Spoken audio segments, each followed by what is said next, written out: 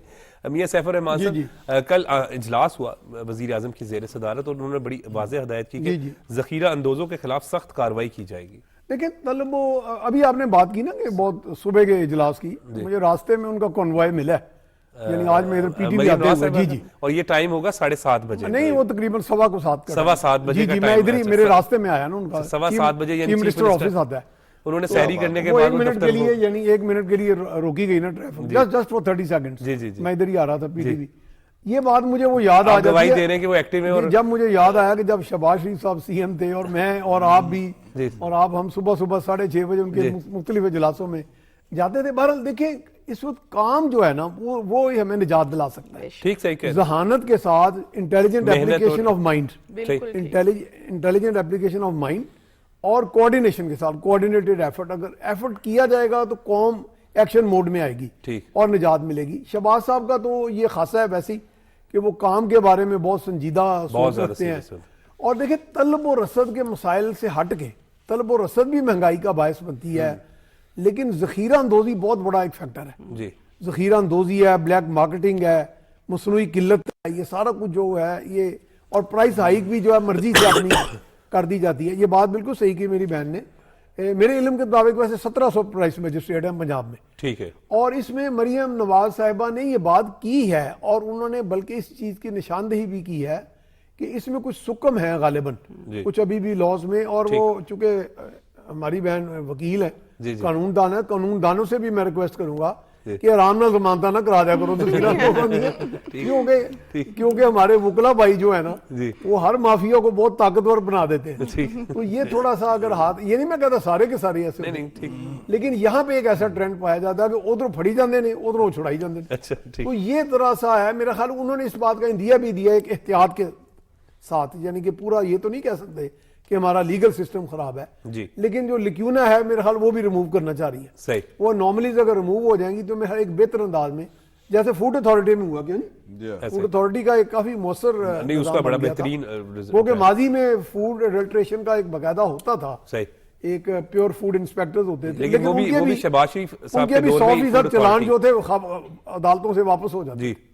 تو اب امید ہے کہ اس کو سٹریم لائن کر کے جب چلیں گے. اور شہباز صاحب کا یہ جو پروجیکٹ ہے میرا خیال ہے بذات خود, میں ان کے بارے میں اگر بہت زیادہ بات کروں لوگ کہیں گے جی ضرور سے زیادہ تعریف کریں, تو ہم نے جو کام کرے گا اس کی تعریف ہوگی, جو کام نہیں کرے گا, اگر عثمان گزار نے کام نہیں کیا تھا تو وہ تو خود ان کے پارٹی والے بھی جو ہے اس بات پہ وہ شرمندہ ہوتے, وہ اور اس چیز کو تسلیم کرتے. اگر اب شہباز شریف صاحب نے پنجاب کے اندر ایک بہترین انداز میں کام کیا تھا تو اس کی تعریف آپ بتا رہے ہیں نا. میں نے ایک میٹنگ میں ان کو, مریم نواز صاحب اگر 7 بجے صبح آفس پہنچ رہی ہیں, جی انہوں نے 7 بجے ایک منسٹر کو کہا, وہ تھوڑا سا ادھر ادھر دیکھ رہے تھے, اب میں نام نہیں لوں گا ان کا, بڑے نامور آدمی ہیں لاہور کے. تو انہوں نے کہا جی تانوں صرف جداداں بناتی رہتا, پنجابی میں انہیں کہتے ہیں یہ کام بھی کچھ کر لو. ٹھیک ہے نا, جو لائٹ موڈ میں بھی کام لے لیتے ہیں. اگر کوئی 7 بجے دفتر پہنچ رہا ہے, چیف منسٹر پنجاب اگر پہنچ رہی ہے تو اس کا ذکر ہوگا. اگر پرائم منسٹر ہاؤس میں ایک ایسا بھی وقت رہا کہ جب بانی پی ٹی آئی جاوید فاروقی صاحب 2 بجے شروع ہوتا تھا, تو وہ پھر جب پی ڈی ایم کی گورنمنٹ بنی اور شہباز شریف صاحب صبح صبح پہنچ گئے تو پھر وہ حیران بھی ہوئے کہ اب تو ہمیں اپنی روٹین چینج کرنی ہوگی. جو کام کریں گے اس کی تعریف تو ہوگی, جو نہیں کریں گے پھر اس پہ تنقید ہوگی. دیکھو عمر, یہ تو آپ کو اگزامپل جو اوپر سے سیٹ کرنی پڑتی ہے. ٹاپ مین جو ہے وہ جیسے کام کر رہا ہو نا, اس کا امپیکٹ جو ہے وہ آپ کو نیچے تک آئے گا. آپ کو جو آفس بوائے ہے اس کے اندر بھی ایک انرجی نظر آئے گی کہ میرا صاحب جو ہے وہ بہت زیادہ کام کرتا ہے. جب چیف منسٹر جو نمبر 1 ہے اور جو پرائم منسٹر جو نمبر 1 ہے ملک کے، وہ اگر صبح ان ٹائم اپنے آفس میں بیٹھے ہوں گے، پہنچے ہوں گے، تو کوئی سوال ہی پیدا نہیں ہوتا کہ کوئی بھی نیچے جو پرائم منسٹر اور چیف منسٹر تو وہ ہے کہ میرا اندازہ شاید وہ 1 گھنٹہ پہلے آ جاتے ہیں، وہ ٹائم سے بھی پہلے اس لیے پہنچتے ہیں تاکہ چیک اینڈ بیلنس رکھ سکے. اور یہ آپ کے محسن نقوی کہہ رہا ہے، یہ بھی تیز چلتے ہیں. محسن نقوی صاحب شہباز شریف صاحب مجھے اور ایک 2 اور صحافیوں کو، ان میں ایک خاتون صحافی بڑے مشہور تھے، اپنے ہیلی کاپٹر میں ایک مرتبہ لے گئے مظفر گڑھ، تو وہ تھوڑے سے میرے دوست جو تھے صحافی، تھوڑا سا ان کو پرابلم تھا چلنے میں، میرے سہارے کے ساتھ چل رہے تھے. اب وہ چلے گئے ہم سے 15-20 قدم آگے، اور پھر پیچھے دیکھیں کہ بھی آپ ہمیں چیک کرنے آئے ہیں اور آپ پیچھے رہ گئے. محسن نقوی جو ہیں انہیں بھی آپ نے دیکھا، محسن صاحب تو مجھے تو یاد ہے بھائی چیف منسٹر تھے تو رات کے 12 بجے کے بلٹن میں کٹ ہو رہا ہوتا تھا کہ یہ فلاں جگہ پر پہنچے ہوئے ہیں. محسن سپیڈ اسی لیے نام دیا گیا. عمر اصل میں مسئلہ یہ ہے کہ معاملات جہاں پر ہیں نا اس وقت، یہ ایک بہت اچھی بات ہے، یہ ایک بہت اچھی بات ہے کہ ہم یہ باتیں کرتے ہیں کہ الیکشن کے اندر ووٹ کتنا پڑا ہے اور حکومت کو کتنا ووٹ پڑا ہے، اپوزیشن کو کتنا ووٹ پڑا ہے. میں تو اسے کہتا ہوں کہ یہ ایک بہت ہی اچھی بات ہے. اگر زیادہ سے زیادہ لوگوں نے ووٹ ڈالا ہے، آتے ہیں وہ باہر، تو اس کا مطلب یہ ہے کہ لوگ جاگ رہے ہیں، وہ دیکھ رہے ہیں، اور اب کام کرنے کے علاوہ آپ کے پاس آپشن ہی کوئی نہیں. کوئی آپشن نہیں. صحیح کہہ رہے ہیں، بہت بالکل ٹھیک بات اور ہے. یہ آپ یہ ہمارے پاس کوئی آپشن نہیں رہا. آپ یہ سمجھیں کہ یہ جو کمپٹیشن کی جو فضا بنی ہے، یہ عوام کے لیے ایک بلیسنگ ہے. ٹھیک، اب ان کے لیے لوگوں کو ڈیلیور کرنا ہوگا، ٹھیک ہے، حکمرانوں کو ڈیلیور کرنا ہوگا. اور یہاں میں آپ کو بتاؤں کہ مسلم لیگ نون کو جتنا ایکسپیرینس ہے کام کرنے کا، مرکز میں ہو، پنجاب میں ہو، ان کے پاس ٹیم بھی ہے جو کام کرنا جانتی ہے، اور وہ خود بھی لیڈرشپ جو ہے. دیکھیں نا، شہباز شریف جو ہیں، یہ پہلی بار ایسا ہوا ہے کہ کچھ لوگ جو ہیں وہ اپنی پرفارمنس کے حوالے سے ہمیشہ لوگوں کی بحث میں آتے رہے ہیں کہ اچھا بھی یہ کام کرنے میں بہت زیادہ ایکٹیو ہے. اور آپ یہ بات کر رہے ہیں کہ صبح 7:30 بجے پہنچنا، یہ ایک ٹرینڈ دے دیا ہے. اب اس سے کم پر یہاں بھی اور آئندہ بھی جب کوئی آئے گا تو اس سے کم پر نہیں کوئی آئے گا. یہ ایک بینچ مارک ایک بن گیا پرفارمنس کا. تو یہ ایک معاملہ جو ہیں وہ اس طرح سے، اب دیکھیں نا 2 چیزوں پر وہ کام کر رہے ہیں. آپ نے مہنگائی کی بات کی، تو ایک تو یہ ہے کہ مہنگائی کا حکومت کو پوری طرح سے احساس ہے کہ مہنگائی ہوئی ہے، ریٹس بڑے ہیں، روپے کی جو ڈیویلیوشن ہوئی ہے اس سے ظاہر ہے، نیچرل ہے کہ اس کا نتیجہ یہ ہے کہ مہنگائی ہونی ہے. لیکن حکومت اس سے کس طرح سے نمٹنا ہے اس پر کام کر رہی ہے. دو طریقے اس کے. ایک تو یہ ہے کہ آپ اپنے عوام جو ہیں ان کی قوت خرید بڑھائیں. اس میں کیا ہے، سب سے نچلا طبقہ جو ہے، کم آمدنی والا طبقہ، اس کو ہمیشہ سبسڈی کے ذریعے تھوڑی سی اس کی قوت خرید بڑھائی جاتی ہے.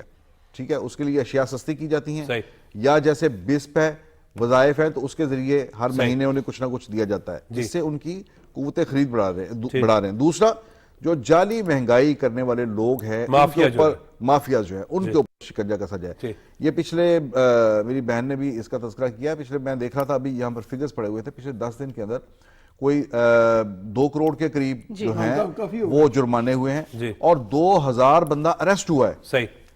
یہ جو ہے نا، یہ ان کا بڑا اچھا بالکل آپ کرنا چاہیں گے. لیکن پنجاب میں الیکٹرک موٹر سائیکل اور ماحول دوست بسوں کا سفر شروع کر رہے ہیں. وزیر اعلیٰ پنجاب مریم نواز صاحبہ متحرک ہیں کافی.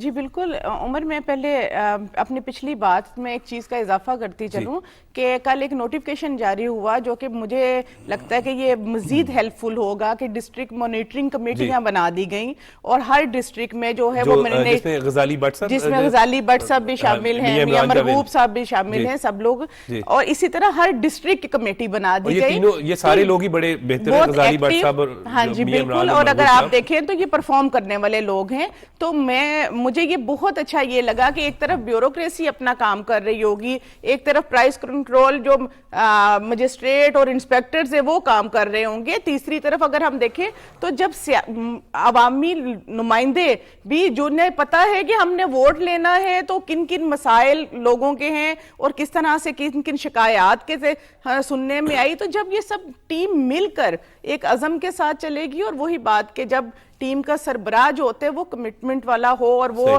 ڈیلیور کرنے کی نیت رکھتا ہو، تو یہ بہترین ٹیم ثابت ہوگی انشاءاللہ. دوسری بات یہ کہ آپ نے بڑی اچھی بات کی، میں اس کے اوپر اس لیے بھی خوش ہوں کہ یقین کریں جب میں اسپیشلی خاتون ہونے کے خاتون وزیر اعلیٰ پنجاب ناطے جب میں یہ دیکھتی ہوں کہ سڑک کے اوپر روڈ کے اوپر کوئی ماں بہن بیٹی اپنی بائک چلاتے ہوئے جا رہی ہے اپنی اسکوٹی چلاتے ہوئے جا رہی ہے تو میں تو سر میرا فخر سے بلند ہو جاتا ہے یہ سوچ کے کہ یہ بہت سارے مسائل کا حل بھی ہے خواتین کے لیے. ہم لوگ جو ہراسمنٹ کی بات کرتے ہیں ہم لوگ جو دیگر بہت سارے ایسے مسائل جو ٹرانسپورٹ سے ریلیٹڈ خواتین کے ہمیشہ رہتے ہیں تو ان کا حل کے لیے یہ بہت اچھا اقدام ہے. اور پنجاب میں دیکھ رہی تھی کہ 20,000 الیکٹرک بائکس بھی دی جائیں گی اور یہ بائکس نہ صرف خواتین کو فوکس لی بلکہ اسٹوڈنٹس کو اور اسٹوڈنٹس کے لیے بہت آسان اقساط میں اور ان کی جو ایڈوانس کی رقم ہے وہ بہت تھوڑی رکھی گئی ہے تاکہ جو طلبہ اور طالبات ہیں وہ آسانی سے لے سکیں. تو یہ ایک بہت اچھا ہے. پھر میں پڑھ رہی تھی کہ 657 بسیز انیشلی طور پہ پہلے سٹیپ میں جو خواتین کے لیے جو پنجاب میں چلائی جائیں گی جو کہ خواتین کے لیے ٹرانسپورٹ کی سہولت میں بہت فائدہ مند ہوں گی. تو یہ اچھا سب سے اچھی بات یہ کہ یہ ماحول دوست بھی ہیں یہ دونوں پروجیکٹ جو ہیں کیونکہ ہمارا آج کل کا سب سے بڑا ایشو ماحولیاتی آلودگی بھی ہے اور ہم اسے نظر انداز کسی صورت نہیں کر سکتے کیونکہ ہم الارمنگ سچویشن پہ اب کھڑے ہیں. تو یہ دونوں اقدام جو ہیں یہ بہت پوزیٹیو ہیں بہت اچھے ہیں اور ملک کی معیشت میں ملک کے معاشی ترقی کے اس دھارے میں خواتین اپنا جب تک کردار ادا نہیں اور جب مریم نواز وزیر اعلیٰ پنجاب اور جب وہ کہتے ہیں جی پنجاب کی پگ پنجاب کی بیٹی کے سر پہ آ گئی تو پھر ہمیں یہی امید تھی. اور مریم سپیڈ آپ بات کریں کہ وہ اب شروع ہو چکی ہے پنجاب میں ایک اچھے دور کا آغاز ہو چکا ہے انشاءاللہ. میں آپ کو بتاؤں مجھے پنجاب میں کیونکہ میں پنجاب کی نمائندہ ہوں تو مجھے پنجاب کے لوگوں کی معیار زندگی انشاءاللہ آنے والے چند وقت میں بہت تھوڑے وقت میں پہلے سے بہت بہتر نظر آئیں گی اور اس میں خواتین تو انشاءاللہ مجھے لگتا ہے کہ اب وہ لیڈنگ پوزیشن میں ہوں گی. بہت بہت شکریہ قبل صاحبہ آپ نے اپنا ٹائم دیا. بہت بہت شکریہ میاں سیف الرحمان صاحب. بہت بہت شکریہ جاوید فاروقی صاحب. ناظرین پروگرام کا سلسلہ بھی جاری ہے کیونکہ آج پہلا روزہ ہے تو اسی پر حوالے سے مذہبی اسلامی اسکالر پروفیسر ریاض صاحب ہمارے ساتھ موجود ہوں گے ایک بریک کے بعد.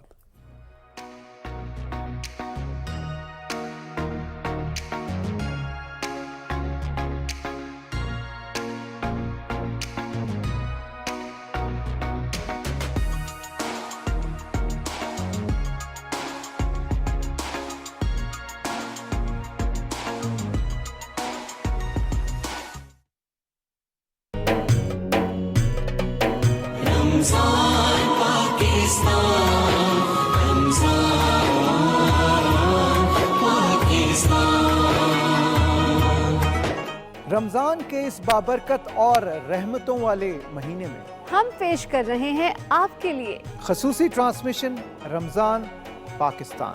رمضان پاکستان.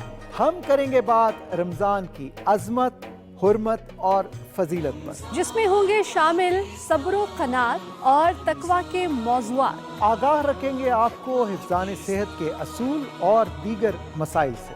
رمضان کے روح پرور ایام میں دیکھنا نہ بھولیے گا خصوصی ٹرانسمیشن رمضان پاکستان. رمضان پاکستان رمضان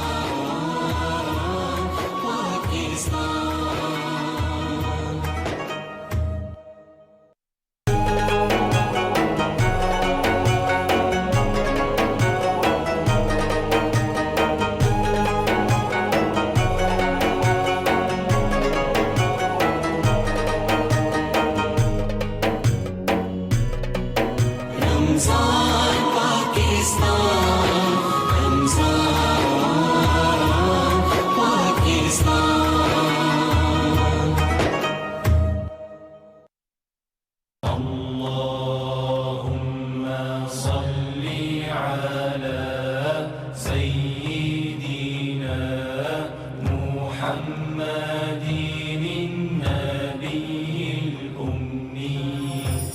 رسول اللہ صلی اللہ علیہ وسلم نے فرمایا اللہ رب العزت نے فرمایا ہے روزہ میرے لیے ہے اور میں ہی اس کا اجر دوں گا. اللہم صلی علی سیدنا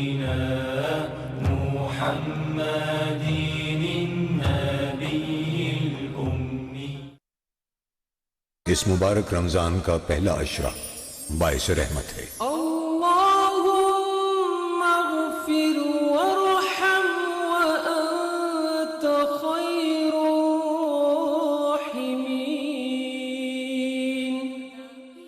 اے اللہ مجھے بخش دے، مجھ پر رحم فرما، تو سب سے بہتر رحم فرمانے والا ہے۔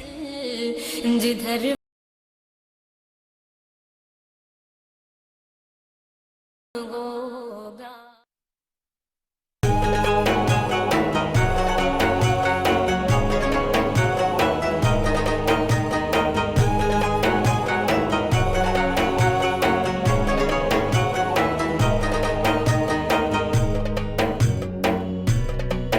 رمضان پاکستان، رمضان پاکستان۔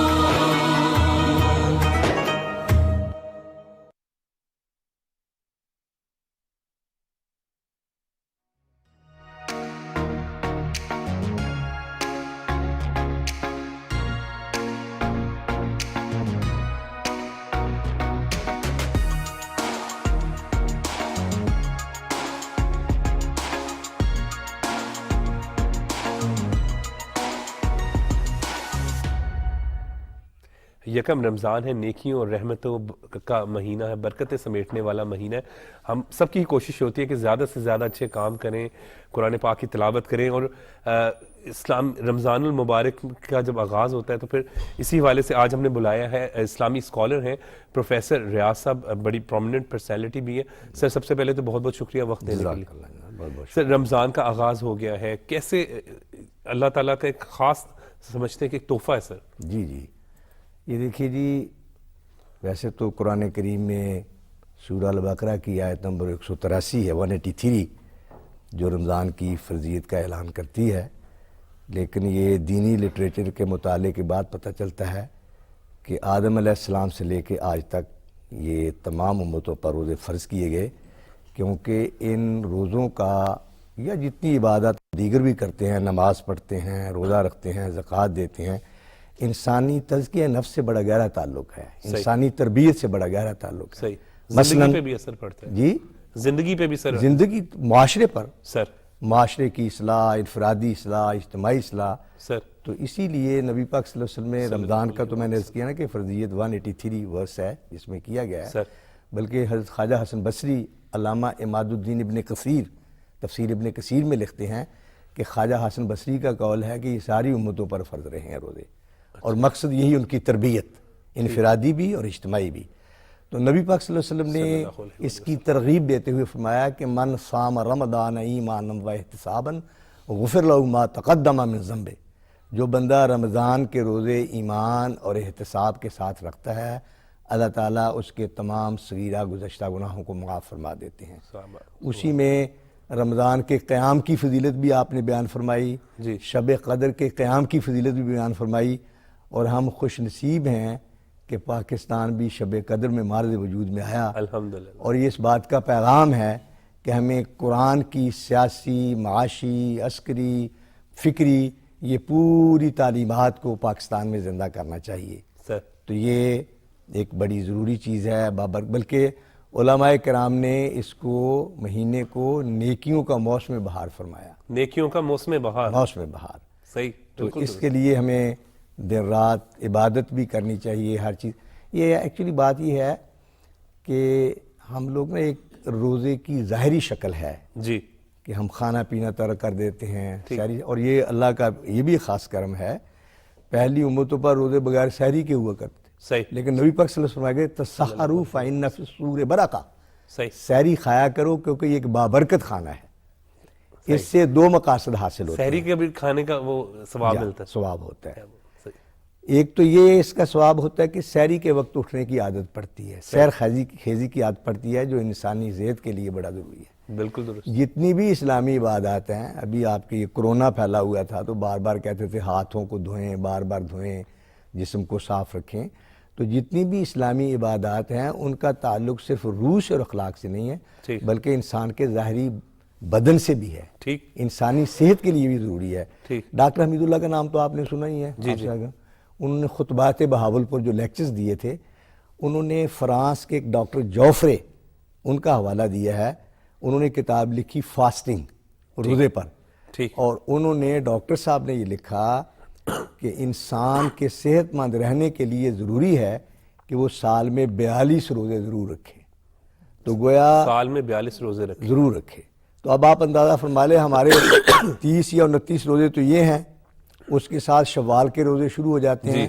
آن صلی اللہ علیہ وسلم نے ایام 20 کے روزوں کی بڑی حوصلہ فرمائی ہے. ایک دفعہ آن صلی اللہ علیہ وسلم سے پوچھا گیا کہ یا رسول اللہ صلی اللہ علیہ وسلم سب سے افضل نماز کون سی ہے, روزہ کون سا ہے, رمضان کے بعد یا فرض نماز کے بعد؟ تو آن صلی اللہ علیہ وسلم نے فرمایا کہ فرض نماز کے بعد سب سے افضل نماز تہجد کی نماز ہے, اور رمضان کے بعد سب سے افضل روزہ 10ویں محرم کا روزہ ہے. وہ عام طور سے آپ نے تو 10ویں محرم کا روزہ رکھا, ازواج مطہرات میں بھی رکھا. پھر صحابہ نے کی کہ رسول اللہ صلی اللہ علیہ وسلم آپ دوسروں کی تہذیب و ثقافت اور دوسروں کے نظریات کرنے سے آپ احتراز فرماتے ہیں. تو یہ تو یہودی بھی روزہ رکھتے ہیں اس دن کا. تو آپ صلی اللہ علیہ وسلم ہے کہ ہاں انشاءاللہ اگر میں اگلے سال زندہ رہا تو 10ویں کے ساتھ 9ویں کا بھی روزہ رکھوں. اچھا, اس لیے آن صلی اللہ علیہ وسلم کے آپ اگلے سال اللہ کو پاس رفیق اعلیٰ کے پاس چلے گئے, تو اس کے بعد صحابہ کرام نے, ازواج مطہرات نے, یا ہمارے اولیاء اعظام نے جب بھی روزہ رکھا ہے 10ویں کے ساتھ یا 9ویں کا رکھا ہے یا 11ویں کا رکھا ہے. لیکن ہندوستان کے ایک بہت بڑے حدیث کے عالم ہیں, معارف الحدیث ان کی تحریر ہے, تو مولانا نعمانی صاحب, تو انہوں نے یہ منظور نعمانی ان کا پورا نام ہے, انہوں نے یہ روزوں کے نفلی روزوں کے بعد میں لکھا ہے کہ اب اگر آپ صرف 10ویں کا بھی رکھ لیں تو کوئی اہل کتاب سے تشبہ نہیں آتا, کیونکہ اب یہودی روزہ رکھتے ہی نہیں ہیں 10ویں کا. تو اس لیے اگر آپ 10ویں کا بھی رکھ لیں تو یہ بھی تشبہ نہیں آئے گا, کوئی حد نہیں ہے. یہ انہوں نے معارف الحدیث میں لکھا ہے. لیکن ہمارے ہاں بزرگوں میں یا اسلاف میں جو رہا ہے وہ آن صلی اللہ علیہ وسلم کے اس احترام, آپ کی اس عقیدت کے ساتھ, بیان کے ساتھ کہ میں اگر سال زندہ رہا تو میں 10ویں کے ساتھ 9ویں محرم کا روزہ بھی رکھوں گا. اس لیے روزے کا انسانی تربیت سے بڑا گہرا تعلق ہے. بالکل, نیکیوں کا موسم بہار, بڑے خوبصورت الفاظ آپ نے کہا کہ, اور یہ انسان کی زندگی پہ بھی بڑا اثر کرتا ہے. آپ نے صبح سحری کے وقت اٹھیں اور اس کے بعد اللہ کی عبادت کریں, پھر اس کے بعد ایک اپنے دن کی روٹین گزاریں, اور پھر ایک انعام سمجھتے ہیں جس طریقے سے افطاری کے وقت کا بھی اگر ذکر کریں تو. اصل میں میرے بھائی جتنی بھی ہماری اقدار ہیں, ہم افسوس کی بات یہ ہے کہ ہم اس کے اخلاقی اور روحانی پہلو کو نہیں دیکھتے. مثلا کبھی ہماری تکرار ہو تو ہم کہتے ہیں آپ کو اللہ کا خوف نہیں, یا ایک آدمی دعویٰ کرتا ہے کہ جی مجھے بڑا اللہ کا خوف ہے, لیکن بزرگان دین نے اس کی جو روحانی کیفیت ہے یوں بیان فرمائی کہ جس بندے میں اللہ کا خوف ہوتا ہے اس کی زبان چغلی, غیبت اور بےہودگی سے محفوظ ہو جاتی ہے, اس کی آنکھیں حرام چیز دیکھنے سے اجتناب کرتی ہیں, اس کے ہاتھ کوئی غیر شرعی کام نہیں کرتے, وہ ظلم کی طرف اس کے پاؤں چل کر نہیں جاتے, کیونکہ آن صلی اللہ علیہ وسلم ہے کہ من مشى مع الظالم وهو يعلم انه ظالم فقد خرج من الاسلام. جو بندہ ظالم کے ساتھ چلا یہ جانتے ہوئے کہ وہ ظالم ہے, وہ اسلام سے نکل گیا. صحیح. تو ہمیں یہ روزے میں ساری چیزیں دیکھنی چاہیے. یہ علی حجویری رحمۃ اللہ علیہ نے کشف المحجوب میں لکھا ہے کہ مجھے یہ کشف ہوا کہ پروردگار تیرا قرب کیسے حاصل ہوتا ہے, یہ روزے کے تقاضے کیسے پورے کروں. تو اللہ کی طرف سے حکم ہوا احبس حواسک, اے علی اپنے حواس کو کنٹرول کر لے, اپنی آنکھوں کو, اپنی زبان کو, اپنے ہاتھوں کو شرع کا پابند بنا لے, شائستگی کا پابند بنا لے, اخلاق کا پابند بنا لے. تو نبی پاک صلی اللہ علیہ وسلم سے بڑا اسوہ حسنہ کیا ہو سکتا ہے. غیروں نے بھی, ایک ہندو نعت کو کہتا ہے عظیم الشان ہے شان محمد, خدا ہے مرتبہ دان محمد, کتب خانے کیے منسوخ سارے, کتاب حق ہے قرآن محمد. یہ اسلام آباد سے ایک فکر و نظر رسالہ نکلتا تھا. تو اس میں ایک ہندو شاعر ہیں گوپی, شاید یہ انڈیو کے ہاں گوپی ناتھ امر رہے ہیں, تو ایجوکیشن منسٹری بھی رہے ہیں شاید. تو وہ ان کی میں ایک نعتیہ شعر, انہوں نے کہا ہے کہ نبی پاک صلی اللہ علیہ وسلم جو ہیں وہ صرف مسلمانوں تمہاری متاع نہیں ہے بلکہ یہ پوری انسانیت کا کیپٹل ہے, پوری انسانیت کا کیپٹل ہے. تو انہوں نے وہاں لکھا تھا متاع امم رحمت عالمی ہیں, فقط وہ متاع مسلمان نہیں ہے, نظام کہن کو کیا پارا پارا, تیری ذات والا نمو آفری ہے. صحیح. تو یہ اسی طرح سے کسی مذہب اور مسلک سے تعلق رکھتا ہے. if he is fair minded, اس کی فکر راست ہے. تو وہ نبی پاک صلی اللہ علیہ وسلم کی عظمت کو تسلیم کرتا ہے. صحیح. ہمارے سیرت کی کتابیں میں نے بہت سی پڑھی، اور خاص طور سے جو وہ طفیل صاحب نے نقوش نمبر نکالا تھا ان میں پورا ایک جلد ہے جو غیر مسلم مفکرین کی آرا کے بارے میں ہے. لیکن بہت سی اور بھی کتابیں ہیں. یہ مولانا حنیف یزدانی صاحب ہیں، انہوں نے ایک کتاب لکھی ہے، اب تو وہ چھپ بھی نہیں رہی ہے کہ ہمیں بھی لا دو ہمیں لا دو. میں نے اردو بازار سے پتہ کہ تو ملتی نہیں ہے جی، انڈر پرنٹ نہیں ہے. تو وہ بھی انہوں نے لکھا ہے محمد مصطفیٰ صلی اللہ علیہ وسلم غیر مسلموں کی نظر میں. تو انہیں اس میں بڑا مواد کیا ہے. تو یہ جتنے بھی لوگ ہیں، میں نے مشرق مغرب مفکر مورخ ان کو پڑھ کے دیکھا ہے، سب نے اس بات کو، برنڈ شاہ نے کہا ہے کہ اگر محمد مصطفیٰ صلی اللہ علیہ وسلم آج کے حکمران ہوں تو دنیا میں امن قائم ہو جائے. لین پول نے کہا ہے کہ لوگوں تم مسلمانوں کو بڑا کچھ کہتے ہو، تم کبھی قرآن پڑھ کے دیکھو تو اس میں رحمان اور رحیم کی صفتی زیادہ بیان ہوئی ہے. تو یہ ساری چیزیں، تو اس لیے ہم جو روحانی اور اخلاقی پہلو ہے، جو اس کے نماز ہم پڑھتے ہیں، ان الصلاۃ تنہی عن الفحشاء والمنکر، نماز بے حیائی کی اور برائی کی باتوں سے روکتی ہے. تو اگر میں نماز، یہ مجھے ایک عالم دین کا قول بڑا پسند ہے، وہ فرماتے تھے کہ اے مسلمان، تو سمجھتا ہے کہ مسجد میں جب تو داخل ہوتا ہے تو دروازے کے اندر داخل ہو کر تو اسلام میں آتا ہے. میری بات سن لے، تیرا اسلام شروع مسجد کے دروازے سے باہر آ کر شروع ہوتا ہے. تو احتقار نہ کر، تو تاجر ہے. تو حضور نے فرمایا کہ الصادق المصدوق التاجر الصادق مع النبیین والصدیقین والشہداء، کہ ایک ایماندار اور سچا تاجر جو ہے وہ قیامت کے دن نبیوں کے ساتھ ہوگا، شہیدوں کے ساتھ ہوگا، صالحین کے ساتھ ہوگا. تو ہمیں ان سب چیزوں کو دیکھنا چاہیے. فرض کی ادائیگی، جی اب میں نے دفتر آنا ہے 8 بجے، میں 9 بجے آ رہا ہوں. جی خاص طور سے ہمارے جو بڑے لوگ اللہ نے اچھے اچھے مناصب دیے ہیں، ان کو بر وقت پہنچ کے عوام کو ریلیف دینی چاہیے. کہتے ہیں کہ کسی کنگ سے، میں نے حکایت پڑھی، کسی کنگ سے، بادشاہ سے، سلطان سے، کسی نے، اب انہوں نے کسی بزرگ سے کہا کہ جی آپ نے 70 حج پیدل کیے ہیں، ایک حج میری طرف سے بھی کر دے، بدل حج. انہوں نے فرمایا بادشاہ سلامت، جس ساتھ میں ساعت عدل آپ نے کسی شہری سے انصاف کیا ہو، اس ساتھ کا ثواب آپ مجھے دے دیں، میرے 70 جو ہے ثواب آپ لے لیں. صحیح. تو یہ ہمیں دیکھنا چاہیے کہ ہم عوام کی کیا خدمت کرتے ہیں، لوگوں کی کیا خدمت کرتے ہیں. مطلب نبی پاک صلی اللہ علیہ وسلم کی زندگی کے تو جو آخری الفاظ تھے وہ تھے الصلاۃ والصلاۃ وما ملکت ایمانکم، نماز کی پابندی کرنا، اور جو لوگ تمہارے متحد ہیں، جو تمہارے سبارڈینیٹ ہیں، ان سے اس نے سلوک کرنا. صحیح. یہ زندگی کا سارا نچوڑ ہے. تو ہمیں روزہ رکھتے بھی ان چیزوں کا خیال رکھنا چاہیے کہ کسی کی دوسری. صلی اللہ علیہ وسلم نے ایک حدیث ہے، حضرت سلمان فارسی رضی اللہ تعالیٰ راوی ہیں، کہ 29 شعبان کو آپ نے رمضان کی فضیلت پہ خطبہ دیا. اس میں آپ نے رمضان کے 4 نام بیان فرمائے. ایک فرمایا کہ شہر العظیم، یہ بزرگ مہینہ ہے. پھر فرمایا شہر مبارک، بابرکت مہینہ ہے. پھر آپ نے فرمایا کہ شہر الصبر، صبر کا مہینہ ہے. اور آخری بات فرمائی شہر المواسات، ایک دوسرے سے ہمدردی کا مہینہ ہے.